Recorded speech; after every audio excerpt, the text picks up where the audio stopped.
Hello, good morning, everyone. Today is Wednesday, December the 10th, and welcome to the very first inaugural show of 7investing Live. This is our live stream interactive event we'll be hosting every Monday, Wednesday, and Friday at 10 a.m. Eastern Time to discuss stock market opportunities. I'm so excited you're joining me this morning. Please grab a cup of coffee and join me 3 times a week. My name is Simon Erickson. I'm the founder and CEO of 7investing. Really, the reason that I started the company 5 years ago was to talk about stocks and empower individual investors to find stock market opportunities. And the market has changed a lot in the last 5 years, and I've certainly seen the investing space change quite a bit in the 12 years I've been doing this professionally. But I think that deep down, the best thing that we can offer is analysis on stocks and get talking out there about what we view as the best opportunities. And so I want this show, this live stream event, I want it to be insightful for you. I want it to be fun. I want it to be concise. And I hope that it's something that you value and enjoy here. Again, every Monday, Wednesday, and Friday at 10 a.m. Eastern. This is the very first time we're doing this, and I'm glad that you're here. Shout out to my producer, Heather Horton. She's going to be running the live chat. If you have questions or insights about anything that's discussed in the program, please go ahead and post those either to our YouTube or here within Riverside. We're also broadcasting this on Twitter at 7innovator. So we're going to talk today a little bit in a minute about AI spending. The data center infrastructure is a ridiculous amount of money that's being used to support this long-term trend of AI. We're going to be talking about that. We're actually going to be talking about a non-obvious winner from this trend, not named NVIDIA. It's called Train Technologies. Excited to be chatting about that in just a minute. But first, I'd like to talk a little bit about 7investing, how long-term investing works and how this is beneficial to consider these stock market opportunities. This is not just, ethereal news. This is not just flybys or headlines we're publishing here. We're actually making recommendations each and every month, and we have a scorecard that follows that. And so, Heather, maybe if we can start out just by showing kind of 7investing's long-term performance. Again, one recommendation every single month since we started in March of 2020. We track this transparently. We follow along with the companies, and then we make new recommendations and best buys each and every month. And you can see that compared to the S&P 500, individual investing in the market's best opportunities does in fact work. In fact, there are periods of time that, 2022 happens, and the stock market isn't always, everyone's favorite place to be. Sometimes you have bad years, and certainly we've been transparent about showing that. But you can see the delta over long periods of time that individual companies can offer over just investing in indexes like the S&P 500. As of December the 1st, our performance at 7investing for my recommendations on scorecard up about an 80% absolute return, not including dividends, which is certainly outperforming the, what are we showing, 24% at the same time frame for the S&P 500. So I encourage you to check this out. 7investing.com is where you can get signed up. If you're interested, you get a free 7-day trial at 7investing.com/subscribe. You can see all of our recommendations, all of our premium content, all of our conviction ratings, and all of our best buys. And I think we even have one more chart too on this one to show the stocks themselves. Here's all of the recommendations that have been made. You can see a lot of them are dividend payers. A lot of them are re-recommendations, kind of a full gamut between these sexy growth stocks that have got all their future potential, and then kind of these value income paying, dividend paying stocks that, are all kind of all parts of the risk rating continuum from very low risk to very, very high risk, and certainly all sorts of market capitalization. So that's my commercial here to start about individual investing. I do think that it works. I'm very proud of the scorecard that we built at 7investing. Worked 7 years before that, the Motley Fool for Rule Breakers. Really excited to have this live stream event to showcase some of the best opportunities in the stock market. And we're going to be objective too about this. We're not going to pull the punches where this is not marketing. This is objective research analysis about companies. And we're going to see some good ones and we're going to see some not some good ones. We're going to talk about all of them on the show. So let's jump into the trend today, which is AI data center spending. Holy cow, this is something that has taken the world by storm here, mostly from OpenAI and its ambitions to grow into a company that's going to grow 10x, an order of magnitude over the next 5 years. We've got some revenue projections. We've got a graphic that shows OpenAI. You're certainly already familiar with the company. Most people are already using ChatGPT to some extent. In fact, OpenAI just reported 900 million users are now using at least the free version of GPT on a monthly basis. That's a lot. 1 billion users is a huge number of people. but only about 5% right now are actually either paying for the basic $20 a month plan subscription for GPT, or the pro plan, which is $200 a month, right? And so you can see ChatGPT is making, some revenue. It says on this chart, an expectation of $13 billion for 2025 when this was built earlier in the year. I think that actually they're going to surpass. I think the expectation is now closer to $20 billion. But look at the hockey stick. Look at between 2025 and 2029. You can see a 10x growth potential. And this is the company's own projections that it's putting out there. Keeping in mind, it's already exceeded its expectations of the past 3 years.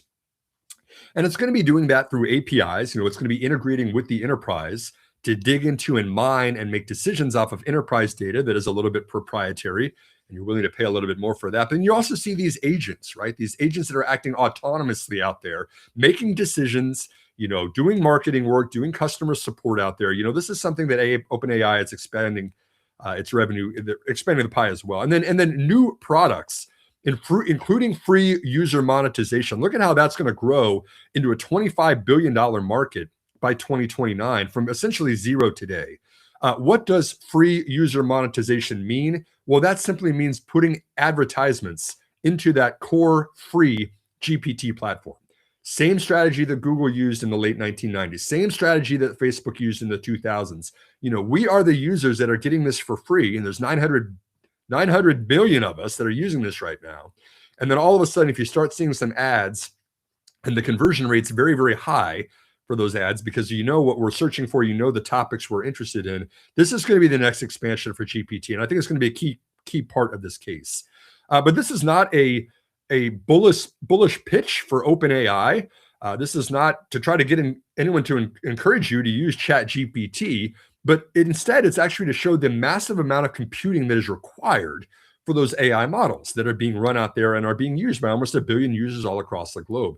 This is computing intensive because AI needs to understand the questions that you're asking, farm the right information, and respond appropriately. And so it's no surprise that you've seen NVIDIA as a supply-constrained company to produce the high-performance computing chips that are required for the data centers that are being used by OpenAI and by Google and Anthropic and any of these other AI models that are using those computing resources. And so we've actually seen, $1.5 trillion of committed projects to expand data center infrastructure that have been announced. Now, whether or not it actually hits $1.5 trillion or not is a subject of debate. Perhaps a 2 coffee conversation in the morning, a 2 beer conversation in the evening. But if that is even directionally correct, it is hard to say that the companies like NVIDIA and the data centers are anywhere near, saturation. There's going to be plenty more growth on the horizon. And in fact, we saw Meta kind of make an ambitious statement here. Mark Zuckerberg is a fan of making ambitious statements. But he recently came out and said, that Meta is going to build a 5 gigawatt AI data center to support its own ambitions in this space. And to put this into context, 5 gigawatts is massive. That is larger than the largest operational nuclear power plant that is in America today. This is a massive amount of power that's going to go into these AI data centers. And keep in mind as well that we kind of got used to seeing that a 500 megawatt data center was a really large data center even just a couple of years ago. So now we're an order of magnitude larger than that, from 500 megawatts to 5 gigawatts, and the spend per data center itself going from nearly, call it $20 billion to perhaps $200 billion in upfront capital expenditures. That's a huge amount of money. And keep in mind that this is not software. This is not a digital, opportunity. This is infrastructure. These are industrial companies that are providing a lot of things that people might be overlooking as NVIDIA is taking all of the air out of the room and is the 800-pound elephant that is, attracting more and more money, larger and larger market cap. This is kind of getting all the headlines. But I think there's a lot of picks and shovel companies that are supporting this big movement to this AI data center spending that we shouldn't be overlooking as investors. In fact, here's a graphic that says who makes the data center. And this was compiled by Bank of America's global research team. Kind of showcases, out of the nearly $40 million per megawatt, so that would be equivalent of $40 billion per gigawatt of data center, where is this going? Where is all this money going? And you can kind of see, the companies that are popular for networking or the server computing, the NVIDIAs of the world. You've got Dell and HP Enterprise, Supermicro, putting in the servers themselves, which get a lot of the attention for good reason. That's the computing that's being done. But these data centers also require a lot of heating, a lot of cooling, and a lot of power out there, right? Look at all the power distribution. Look at all the cooling towers.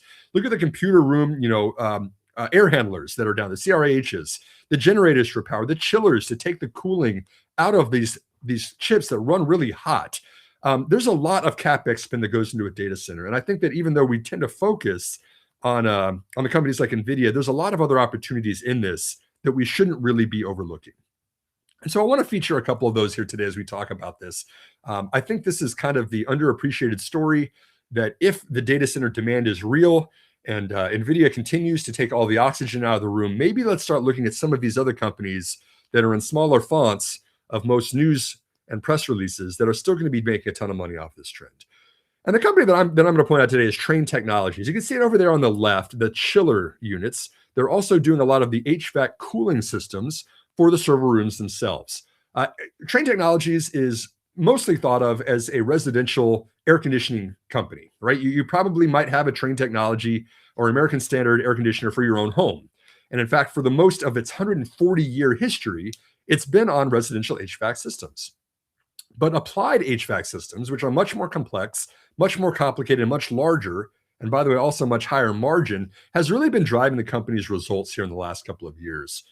In fact, during the most recent, in 2 quarters back, if we looked at the company's second quarter, they announced an increase of 60% in Q2 billings for applied HVAC systems. And again, these are the ones that are going to support the data centers like we're showing on the screen right now. And in the third quarter, which was the most recent quarter, 1 quarter after that 60% growth, a lot of people are saying that's not sustainable. That's just a blip. That's gonna fall almost certainly in the next quarter. It comes out and it issues a third quarter billings growth of 100% year over year. This is an industrial company that is typically growing 8 to 10% a year, issuing applied HVAC systems growth of triple digits right now. And by the way, that's pushing the margin profile even higher. It's embedded with these giant projects. There's a lot more cash flow coming into the business from a data center cooling unit than there is from a residential cooling unit. And so I think the Trane is kind of one of these underappreciated opportunities out there. The stock itself, I'm going to go ahead and share some information on this because we just showcased it Trane on our 7 investing watch list a couple of months ago. So let's see. Let's go ahead and share the screen here. We'll go ahead and look at 7 investing itself. Hopefully you're able to see the screen of our site. Here's 7investing.com. You can always go to this for free. I'm going to actually jump into the premium content here. If you take us up on the offer and sign up for a free trial for 7 days, you'll get access to all of our premium content. I'm going to do this in real time. We're going to jump in here at the top right of the screen. You can kind of see a welcome to myself. And I'm going to go up here to advisor updates and look at our watch list, which is kind of our pipeline of new opportunities. This is where Trane fits in to the 7 investing research universe. And you can see we talked about them here back in October, advisor update of the watch list of new stock ideas. We profiled both Schneider Electric, a France-based power distribution company, and Trane Technologies. We added both of them to the watch list. There's that lovable graphic we just put up there. But you can kind of see Trane Technologies, this is a company that's a $92 billion market cap out there. Along with the other large players, it essentially is controlling 100% market share of applied HVAC market. That's the opportunity we just discussed. But then also look at this too. The residential market itself is kind of in a period of transition right now where we're changing the cooling refrigerant that is used in the systems for the HVAC systems, right? This is something we used to call Freon. The EPA regulates it. They change it every couple of years. And there's a new material called 454B, a lot less fun to say than Freon was. But this is a new material that's in limited supply right now. You simply can't get enough of it into the hands of this highly regulated industry, which is going out there for residential homes. And so because of this, the residential division of Trane actually had a shortfall in its most recent revenue expectations, right? It lowered its full year residential forecast to be high single digits, negative decline because of the shortage of the refrigerant that are still catching up on. And again, if you need to replace your HVAC system, you need to replace your air conditioner, you're not doing that for another year. You're going to get it as quickly as you can. especially if you live down here in Houston like I do in the middle of the summer. It's just something, if you can't get an appointment because of a shortage of a material for the supply chain, you've got to kind of push it down maybe a couple of months, hopefully not too long. And that's exactly what you're seeing with Train right now. This is a company that's always done fantastically well. You can already see it's got a 20% operating margin. You know, all of its full year guidance is 8% growth and 16% growth in earnings. This is a company that's done quite well for itself. And let's look at the stock price and some other graphics for this as well. As we talk just a bit more about Train, this is provided by our partner Y Charts. This is a graphic you can hopefully see tracking Train Technologies, not only stock price there, which you can kind of see it's about $400 a share here today, but you can kind of see at the bottom, just steady growth in revenue, steady growth in free cash flow, steady growth in net income. And you're getting a relative bargain on the shares today. Call it around 30 times earnings. Again, because when you're cutting guidance, market tends to not respond so well. You see a little bit of that enthusiasm we had earlier this summer kind of wear off as it missed its guidance, mostly because of residential. And so if you want to play the AI trend, you can certainly go out there and invest in the companies that are harnessing the power of AI, right? Palantir is not a surprise to anyone. There's a ton of optimism that's going into the stock price right now. Same thing with NVIDIA, same thing with A&D, same thing with Google, same thing with Microsoft, same thing with Amazon. The companies are actually spending the money on the infrastructure with future plans to grow with AI. But I think that if you wanted to look at the second layer deep, peel back the onion a bit more, if you will, you can find companies like Train Technologies that are going to make a ton of money off of this trend, that are perhaps a little bit less out of favor and have a little bit fewer expectations baked into their stock price. This is a picks and shovel play on data center infrastructure spending. So again, Train Technologies, TT is the ticker on that one. I would love to hear your thoughts about this company, about anything else with the trend. Wanted to offer a unique idea here in the first 20 minutes of our very first show that wasn't exactly the same thing that everyone else was looking at. And I'm looking forward to more of these on 7investing.com. Go check it out. Check out our watch list. You can check out several of the other companies we've added there as well that aren't immediately obvious, perhaps, at first glance with what's going on in the market out there. Heather, I'll open up to you at this point. I'm probably not expecting that we're going to have any audience questions because it is our first show and we're just getting started. But any thoughts about Train? Any comments about you think what's going on out there? I want to open up the microphone to my producer, Heather, and see if you have anything to say about this one as I grab some more coffee with mushroom powder in it here. Hello, Simon. Can you hear me? Yes, I sure can. Go got ahead. You right there. Uh-huh. No comments, no questions. Oh, we got one actually.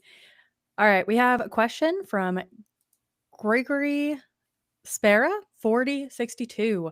Why a company like TT that specializes in residential and light industrial HVAC instead of something like VRT, which specializes in preferred liquid immersion cooling specifically for data centers? Yeah, perfect. Can we leave that question up? That's a great question. Thank you, Gregory, for asking, and thank you for putting something in the live chat we can chat on here. Let's see, Heather, can we pull that up so I can make sure I answer it correctly, or at least most of the high points there? There we go. What's companies like Train that specialize in residential and light industrial HVAC systems, so the cooling systems themselves, instead of something like Vertiv, which is what VRT is there, which specializes in preferred liquid immersion cooling, right? Okay, so different opportunities. They're both opportunities, I think, on the data center. In fact, I think we should probably be covering Vertiv in a future show here. What Vertiv is doing, the liquid cooling, like you said, you're trying to pull heat out of those server computing chips, right? So they run hot. You've seen the new chips that have been released by NVIDIA, the Blackwell chips. They run really hot. This is always something that's pointed out. If you have a chip that's running hot, which is necessary because of the inherent resistance that's in a computing chip, it slows down the efficiency of overall. You don't want heat in the system. In fact, if you have too much, it can damage the server racks themselves. So use a company like Vertiv to install the chillers that pull the heat out on that, right? It used to be liquid cooling, very, very cold water that was used for that. A lot of them are actually using air cooling and other opportunities as well. But I think Vertiv is kind of a complement to Train. Train is not doing the liquid cooling. They're cooling down the server rooms, which have to be below 70 degrees Fahrenheit, just like the cooling system, the air conditioner in your own home is cooling the air around you, the ambient air, versus actually coming in contact with cold water to cool down the chips in a cooling system that's an internal system. So complements to each other. Vertiv does not compete with Train for the same opportunity. They're not going after the same contracts, but if you installed a Train system, you are most likely installing a Vertiv system as well. Great question. Thank you for that one. That's fantastic. Yeah, so I think we'll leave it at that, Heather. If we wanted to close out the final part of the show here, I encourage again everybody to check out 7investing.com.